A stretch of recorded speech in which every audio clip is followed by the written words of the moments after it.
Hello there, my viewers. Welcome to Sans TV News, where we get to inform you the news-making headlines. I am your host, Videlis Njoki, and this is my sign-in onto Fast News Updates.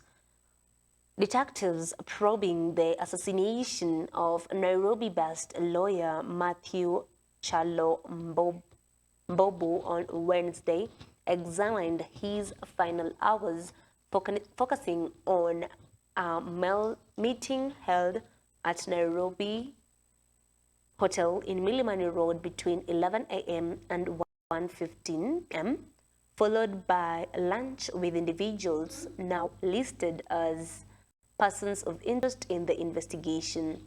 Crucial CCTV footages later tracked the lawyer's vehicle from around 5 p.m. as he drove towards his home in Karen, a journey that tragically ended his life, and the authorities have the footage. And they say the footage is being analyzed to establish his movements and possible pursuer. Eyewitnesses have also since provided chilling accounts of the broad daylight murder which occurred along Milimani Road in the Karen South area, as detectives intensify efforts to piece together the circumstances behind the killing.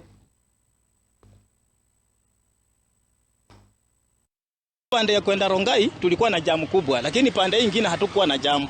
Sasa wakati walipiga kelele, nini unafanya? Tayari amekalia pikipiki yenye ilikuwa ready pale juu. Sisi sasa tukifika pale tunateremka, watu wanasema ashaenda. Basi watu wa pikipiki wanapale wanasema huyu mtu ameuawa tu hivyo. Tukasema kwani kuna kutu kuuawa pia? Unajua mimi niliona jamaa na muovertake. Kumuovertake bike ikatani. Ule jamaa mwenye nakueleza nikaona ni kama anamsnatch simu, kumbe yeye alimpiga, akapanda tu pole, hata hakuwa na haraka by the way. Akalimpiga, akaingia tu pale kwa bike, wakamove. Vile sasa jamaa wengine walikuwa wale wanduzi wanasema, "We, huyu jamaa ameua mtu hapa hivi. Tufanye aje?" Ndio akaanza kumfuata kidogo. Kumfuata kidogo, mimi vile niliwasha, huyo jamaa sasa akafika pale mbele akapiatua risasi, yeye akaenda. Muundo hiyo pikipiki inakaa hizi sport bike. Rider alikuwa na helmet, lakini mtu wa nyuma alikuwa amevaa ile maski ile ya jeshi, ile inakaa kama ya jeshi ama ile ya watu wa bodaboda, mask. Ile inaficha tu uso lakini macho inaonekana. La kuhuzunisha sana. Wakili ambaye anafanya kazi yake na mtu ambaye ni wa kutumainiwa, wakili ambaye alikuwa mtu wa kutumainiwa, wakili ambaye alifuata sheria zote ambazo zimewekwa za mawakili za kufanya kazi. Yetu ni kuappeal kwa serikali. Hiyo jambo iangaliwe sana, ichunguzwe, kwa sababu tunahitaji kuwa na freedom of movement. Tunahitajika as professionals. We need to do our work without fear of intimidation. We don't have to look over our shoulders to see who could be pursuing us, particularly when we are doing sensitive cases or we are involved in our professional work. It is actually a very sad news to hear the passing of the Kenyan lawyer as he was heading home. We hope that the family, the children, and everyone else, this is very shocking news, but we hope they're going to have this, and this is something that is going to get very clear investigation and get the people who are behind this. Maybe it was privately planned. Let's hope evidence are going to be enough to get to answer all the hard questions. But my condolences to the family, to the wife, because he was a family man, and I hope the family is going to find a refuge.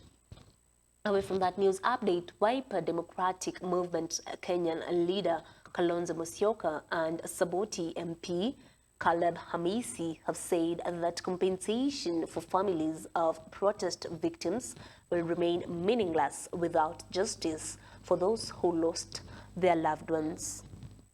Speaking on Wednesday during a youth advocate meeting at Ufangano House in Nairobi, Kalonzo noted that the government has already accepted responsibilities for atrocities committed against the youth during demonstration, and must now ensure that every victim is compensated appropriately.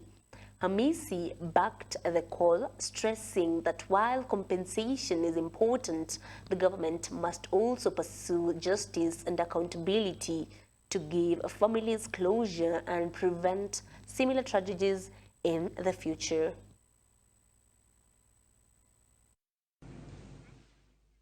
And then the state will say, we'll compensate you. We'll kill you, then compensate you. My honest submission is let there be a blanket admission by this administration that they wrongfully detained, they wrongfully maimed, they destroyed people's property and blamed it on other wrong people, that there must be a blanket apology to the Kenyan nation. That would be something.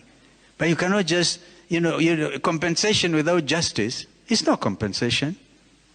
Honestly, there must be justice and demonstrable ability to say sorry. I think I've been in so many of these youth advocacy meetings until I've exhausted. I just need to listen to you and let's have a conversation. And as you can see, Kalonzo Musyoka is really coming out without a doubt to make sure he is supporting, because he knows that justice has to be served to make sure there is no repeat of the same incidences, hurting, killing, destruction of property in the future. But let's hope that the government is going to hear these cries and everything will work smoothly. But away from that news update, the Office of the Director of Public Prosecution, ODPP, has withdrawn 18 high-profile corruption cases against 15 counties since 2013. Despite the Ethics and Anti-Corruption Commission submitting what it described as watertight investigation files.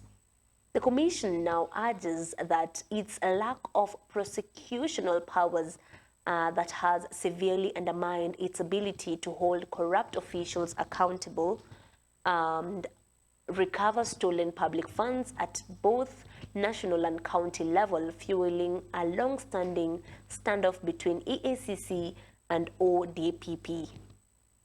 And according to the latest reports tabled before the Senate County Public Account Committee, numerous completed graft investigations have repeatedly stalled at the prosecution stage, raising a fresh concern over the fight against corruption. The DPP withdraws charges against one individual and then later decides to withdraw charges against the whole group. So in most of these cases, that is the scenario. The DPP even has gone ahead and said in Republic versus Ali Buno Korana and 4 others that the DPP indicated that the money has been misappropriated, but DPP had recovered the money. So when DPP recovers the money that had been misappropriated, where is it taken to? Even if he has powers, honestly, and this is your case, he doesn't know how much money you have put into investigation. And he just sits there, withdraws the case without consulting you. There is a problem in one of the institutions, whether dissolve EACC or we dissolve DPP. I mean, what do we say? It's an overreach. Yeah. They have the sole responsibility to decide which case goes forward, which case is withdrawn, and there is no other person who can intervene on that matter. And that is not because of the individual holding the office, but is the provision of the law. As we give you the product, we wait for feedback. So in short, Chair, Senator Wambua, that comes from the DPP because he's the one who has the product. But it depends on the goodwill of the DPP. And away from that news update, which we are finding a very hard situation and a very hard constraints between the ODPP and the EACC, we're hoping arrests are going to be made and advocacy for justice to eliminate corruption is going to be served, because corruption is a very big barrier which we are experiencing. Let's hope the cases which are dropped, because 13 cases or 18 as a number, that is a very high number, and we hope you're going to be having a big change or transformation in the future. But another news update, detectives from Kasarani Police Station are holding 6 suspects in connection with the suspicious death of Victor Mwangi, who died in the early hours of Sunday morning on Lumumba Drive in Roysambu. The preliminary forensic findings suggest that Mwangi sustained blunt force trauma with multiple injuries on his body before his death.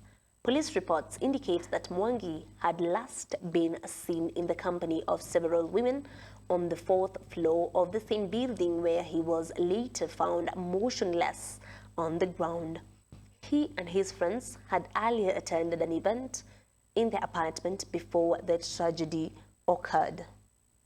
A doctor at the hospital where Mwangi was rushed confirmed that he had multiple injuries along the chest upon arrival, consistent with their preliminary findings. Investigations into the circumstances surrounding his death are ongoing.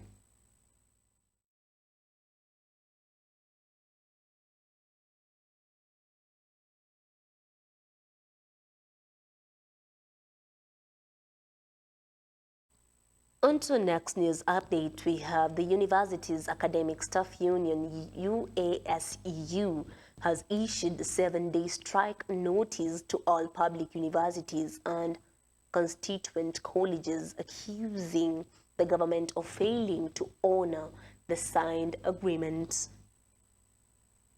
In a statement, the UASU leadership faulted the state for neglecting the implementation of the 2021-2025 and 2025-2029 collective bargaining agreement, that's a CBA, which the union insists are crucial for the safeguarding of the welfare of academic staff.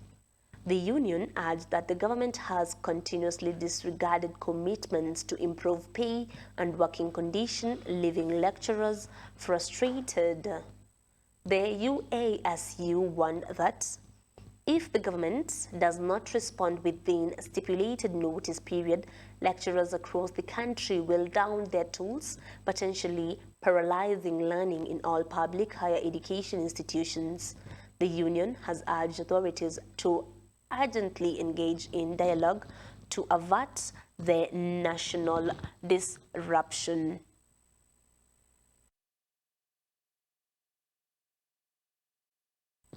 And that is all we had prepared for you. Thank you so much for joining us here at Science TV News. Don't forget to join us in the world of sports with Ben Werangai after the break. Enjoy your lunch.